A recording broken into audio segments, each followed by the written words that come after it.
2023년 8월 23일 오후 10시 6분입니다. 안녕하세요. 등계입니다. 네, 23일장 마감되는데요. 일단 오늘도 양자 관련해서 오늘은 또 시장이 또 주도가 됐습니다. 굉장히 좀 쉽지가 않은데요. 일단 뭐 내용적으로 한번 전달 드려보도록 하겠습니다. 설명을 하면서. 자, 개인적으로는요, 매우 힘든 한 주입니다. 제 입장에서는. 뭐 수익권이 좀 없잖아 있었는데, 손실도 꽤 커요. 솔직하게 얘기하면. 그래서 흐름 따라 못 가면은 털리기 굉장히 십상이다. 수급 이동이 매우 빠르고 방심하면 다 털리고요. 제가 볼 때는 굉장히 좀 고민되는 한 주라고 생각이 되고요. 개인적인 의견입니다. 뭐 아니신 분들도 있겠고 수익 나시는 분들도 꽤 있을 거긴 하지만 저는 그렇지 않아요. 예, 못 따라가면 현금 보유가 맞는 것 같고요. 안 하는 이만 못하기 때문입니다. 이게 시장 오전 제가 이제 봤는데 어제 거 기준으로 봤을 때 10시 채 안 된 10시 반쯤인가? 10시 반쯤 채 안 됐을 때 테마가 몇 개씩 돌아가는 걸 보고 나서 이거는 뭐 장난 아니구나. 결론 조금이라도 수익이 나면 좀 팔아치우는 게 맞겠다 라는 의견이고요. 대박 노리기가 매우 어렵습니다. 테마를 다루고 있는 저에게 있어서는 오전을 노리는 게 가장 베스트인 것 같다.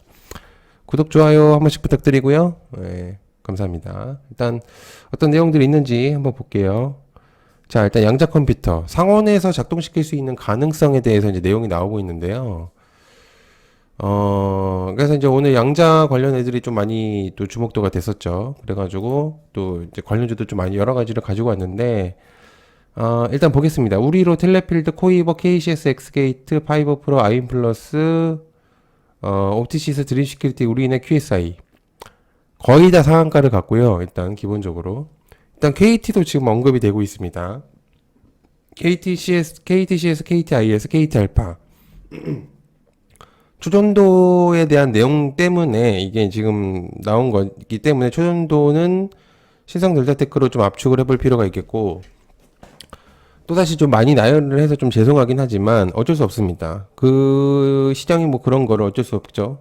현재 저 위에 있는 것들은 죄다 상한가를 갔기 때문에 뭐 이런 얘기 하면 안 되겠지만 콩고물을 좀 노리는 게 낫다.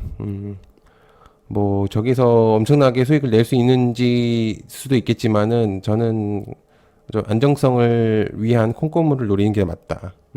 언제 또다시 다른 테마로 좀 옮길지 모르기 때문에 당장은 보는 게 맞고요. 현재 시장을 주도하고 있기 때문에 보고 있는 게 맞고, 또 순간적으로 빠지는 모습을 보여준다면 바로 이제 수익 실현을 해버리는 약간 그런 느낌으로 가야 될 것 같아요. 한국원자력연구원 첨단 양자소재 연구실 터뷴 인디움 산화물 양자 컴퓨터 스핀 엑셀 물질. 뭔 말인지 굉장히 어렵습니다. 저도 좀 이해가 잘 안 가고요. 한마디로 그냥 결론을 내보면 초전 주체에 대한 가능성을 다시 불붙이겠다라고 저는 해석이 되거든요. 그래서 일단 저것들에 대한 내용들이 어느 정도 좀 지속적인 부분들이 생긴다면은 초전도가 다시 살아날 가능성이 있는 확률적인 것들을 높여줄 수 있겠죠. 그래서 이제 그런 것들 좀 보여주고 있는 느낌이다. 그렇게 생각하고 있는 상태입니다. 자, 그 다음에 삼천당제약, 캐나다에 대한 내용이 좀 있었어요. 공시적으로 이제 내용이 나왔는데요. 시간에서 일단 상한가를 갔습니다. 시간에서 이미 상승 중이라서 갭은 당연히 뜨겠죠, 내일. 내용적으로는 저는 괜찮다고 보여집니다. 이게 이제 바이오시밀러 캐나다 지역 독점 판매권 및 공급 계약인데, 제가 볼 때는 이제 다른 나라에도 컨택이 될 가능성이 매우 높다고 봅니다. 캐나다에서 거의 200억인데, 금액적으로 봤을 때는 작은 금액이죠. 우리나라 국내에서만 따진다고 하더라도. 근데 다른 나라에도 분명적으로 컨택이 있을 가능성이 매우 높습니다. 제가 볼 때는. 그래서 금액이 생각보다 낮고, 이래서 성공 여부에 따라 이제 주가는 당연히 달라지겠지만은 기대감은 확실히 좀 높여졌고요. 미실현 가능성을 일단은 염두에 두고는 있어야 됩니다. 그래서 기대감으로서 일단은 좀 주목도, 그리고 이제 계약성에 대한 이제 공시가 나왔기 때문에 좀 확실한 내용들을 좀 전달했지 않았나라는 생각을 하고 있습니다. 자, 투산 로보틱스 증권 신고서 제출했다. 투산 로보스타 SBB 테크 SB 시스템즈라고 보고 있는데 21일, 22일 처형한 다음에 10월 상장 예정으로 보여집니다. 대여로 인식되어 있어서 과거부터 이제 거론이 되고 있었습니다. 이거는 뭐 예전부터 계속 내용이 나왔었던 거기 때문에 로봇주들을 상승시킬 수 있는 원동력이 될지를 봐야 됩니다. 얘가 이제 상장을 함으로써 나머지 이제 역할을 할 수 있는지, 대장 역할을 할 수 있는지를 봐야 되고, 공모가 기준 1조 3천억 원 이상으로 좀 보여지는데요. 시총이. 그래서, 일단 한번 기억을 해두면 좋을 것 같은데, 뭐랄까 좀 평범한 느낌이 없잖아 있습니다. 왜냐면 전부터 계속 내용이 나왔던 거기 때문에, 글쎄요, 뭐 기대감은 확실히 있겠지만은, 좀 개인적인 의견으로 봤을 때는 좀 약한 측면이 없잖아 있다라는 느낌이 듭니다. 자, 그 다음에 포스코 DX, 포스코 이전 상장 추진에 대한 내용이 있습니다. 우리나라 시장에서 이전에 대한 내용들이 좀 나오면 굉장히 좀 반응을 세게 하는 경우가 있습니다. 실제로도 그렇고. 그래서 10월 이제 임시 주총 개최가 이루어지고 나서, 이제 상장하기로 결의를 내용할 것 같고, 코스닥에서 시총 5위죠. 포스코 DX가. 그만큼 이제 주목도는 확실히 있기 때문에 그 전까지는 이제 체크해 볼 필요가 있는 내용으로 보여집니다. 일단 현재로서 체크를 계속적으로 해볼 필요가 있는 내용이죠. 일단 임시 주총까지는. 그래서 일단 한번 주가에 대한 내용들을 한번 살펴보시는 게 좋을 것 같다. 일단 내용적으로는 굉장히 좋은 내용이라고 볼 수 있어요. 일단 자, 그 다음에 미 웨스팅하우스 압박에도 폴란드 한국 원전 승인 절차 돌입했다는 내용이 있습니다. G2파와 두산 에너빌리티 일단 두 가지만 보려고 하는데, 원전주들이 제대로 움직일 수가 없는 이유는 웨스팅하우스가 발목을 잡고 있다고 저는 생각을 하고 있습니다. 이게 이제 아주 오래됐죠. 계속 이제 원전주들이 계속 하락을 하고 있는 측면, 그러니까 상승을 못하고 계속 머물고 있는 느낌은 아무래도 이 웨스팅하우스의 분쟁 속이 지속되고 있기 때문이다. 그런데 이제 내용적으로 봤을 때 폴란드가 한수원 쪽에 약간 힘을 실어준 걸로 보여지는데요. 이걸로는 어렵습니다. 확실한 결론적인 내용들을 전달을 해야지만 확실한 좀 폭이 보여질 것 같은데, 전 세계적인 탈원전 얘기가 좀 나오면서 지속적인 원전 이야기가 나오면 주목해 볼 필요가 있겠습니다. 그래서 지금은 약간 힘겨루기를 하고 있는 느낌이다. 약간 그런 느낌이 좀 들고 있는 상태고요.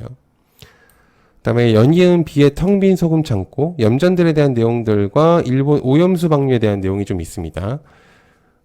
비는 사실 글쎄요, 비에 따라서 소금이라고 하는 그 기사는 사실 저는 좀 잘 이해가 안 가는데 영향은 있겠죠. 근데 이제 중요한 건 오염수 방류에 대한 내용들 때문에 엮어서 기사를 내신 것 같아요, 기자분이.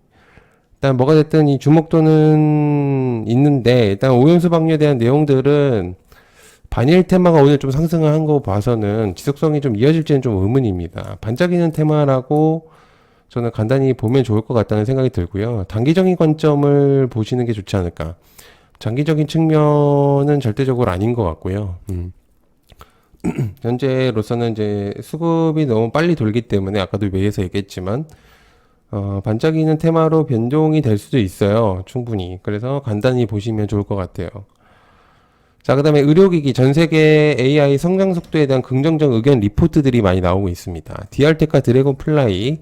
원래 이제 DR텍이 나오기 전에 이제 드래곤플라이가 대장적인 모습을 보여줬었었는데, 일단 DR텍이 좀 출연을 하면서, 일단 의료기기에 대한 리포트들이 좋게 나오고 있는 상황인데 참고는 해볼 수 있는 의료 내용적인 부분도 있는 것 같더라고요. 그래서 일단 관심을 가져보면 좋을 것 같고요. 일단 간단하게 한번 보시면 좋을 것 같습니다. 어쨌든 엔비디아 실적 발표에 대한 내용인데요. 일단 목요일 오전에 나올 것 같습니다. 일단 관련주는 MDS텍과 C랩, 이스페타시스 이렇게 세 가지를 보고 있는 상태고, 저는 이제 개인적으로는 어느 것보다 좀 관심을 가지고 있습니다. 미장 지표를 좀 저는 중요시하게 생각하는 사람으로서 실적에 따른 주가 움직임들이 있을 거라고 보여지고 때문이고요. 추가적인 내용은 엔비디아 AI 칩이 24년까지 매진이라는 의견이 있습니다. 긍정적인 내용이라고 볼 수 있기 때문에 일단 실적에 따라서 일단은 주가가 좀 움직임성이 있을 거라고 판단이 되고요. 확실히 이제 전 세계적으로 조금 주목도가 확실히 있기 때문에 일단 저도 관심을 좀 가지고 있는 상태이긴 합니다. 자, 그 다음에 자비스 46파이 원통형 배터리 정부과제 선정에 대한 내용이 있는데요. 관련주는 자비스. 장중에 이미 내용이 좀 나와진 것으로 보여집니다. 그래서 간단히 좀 보고 있는 상태고, 2차전지 테마들이 좀 강세를 보이지 못하고 있는 상태다 보니까 반도체도 마찬가지로 영향권이 좀 약해지고 있는 상태거든요. 2차전지 테마가 좀 상승을 하면 지금 떨어져 있는 애들이 전체적으로 상승의 모습을 보여줄 수 있을 것 같은데, 지금 이제 아시다시피 테마성들이 너무 강한 테마장이다 보니까 일단 그에 따라서 또 영향성이 없잖아 있는 것 같습니다. 일단 이 정도로 좀 보면 좋을 것 같고요. 여러분들께서 이제 구독, 좋아요 한 번씩 좀 부탁드리도록 하겠습니다. 시청해 감사하고요. 고맙습니다. 감사합니다.